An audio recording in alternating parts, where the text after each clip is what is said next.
नमस्कार। आज आषाढ़ मास के शुक्ल पक्ष की चतुर्थी तिथि और रविवार का दिन है। जैसा कि गुप्त नवरात्रि चल रहे हैं तो चौथा नवरात्रा देवी त्रिपुर सुंदरी के रूप में हम याद करते हैं। देवी त्रिपुर सुंदरी मुख्य रूप से दुर्गा जी का जो ये स्वरूप है, बहुत सौंदर्य, सर्वोच्च, दिव्य और प्रेम की प्रतिभूति इन्हें माना जाता है।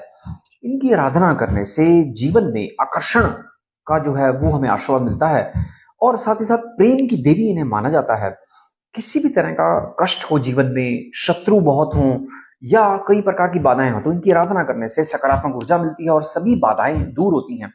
आज के दिन इनकी आराधना करने से जीवन में मान, सम्मान, वैभव, प्रतिष्ठा, सामाजिक प्रतिष्ठा और किसी भी तरह का जो आकर्षण है वो हमें उनका आशीर्वाद मिलता है और साथ ही साथ भौतिक सुविधाएं, भौतिक संपत्ति भी हमें मिलती है और किसी भी तरह का जो तांत्रिक मांत्रिक जो साधनाएं हैं उनसे भी हमें निजात मिलता है।